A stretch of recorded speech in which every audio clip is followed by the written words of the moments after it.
Hi, I'm Joe. I compose music sometimes, but there are other people who also want to compose music sometimes. If you're one of those people, great! I hope these quick notes help you on your journey to compose music sometimes. Our topic today is the difference between scales and keys. Scales and keys? Of course they're different. One's on lizards, and the other's in my pocket. Huh? Where are they? No, not those. These are musical scales and keys. Let's start with scales. To make a scale, we'll start with a group of notes. Any will do. Right now, this sounds random and lost. To fix that, let's arrange the notes from low to high. Now we have a series of notes ordered by pitch, also known as a scale. Question? Go ahead. I thought that was a key. So did I. Want to know what a key is? Not now. I'm still trying to find my own keys. I see. Good luck. I'll tell these people instead. A key is the pitch hierarchy of a piece of music. To translate to human, let's say our scale from earlier appears in a piece. One of these notes will be way more important than the others. The piece revolves around this tonic note. Take a listen.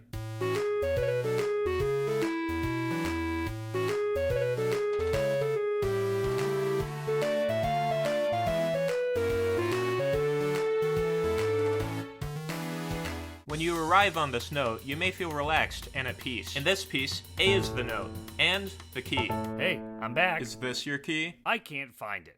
Sorry, that's our car. The key to the city. What? After heroically saving the people from natural disaster with my laser breath, I received the key to the city. The hell? My music lecture seems so much less interesting than this. Interesting? You're the one that created me.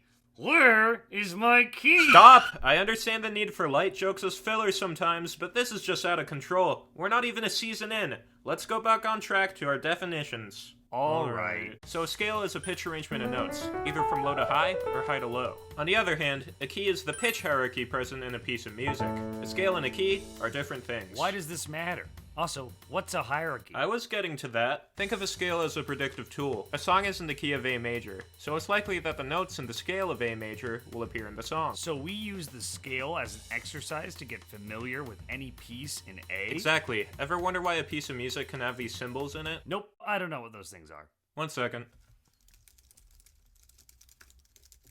Ever wonder why a piece of music can have these symbols in it? Nope, I don't know what those things are.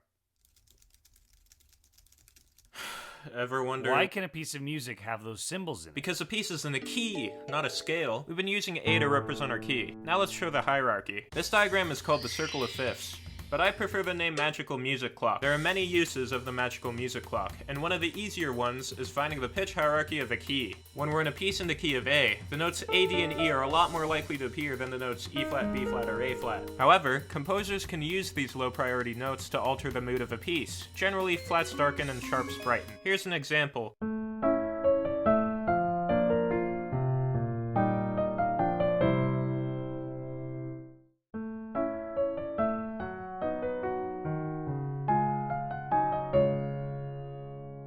Overall, scales and keys are different but useful tools that can help one compose music sometimes. Thank you for watching this video, and always remember, stay safe and stay hydrated.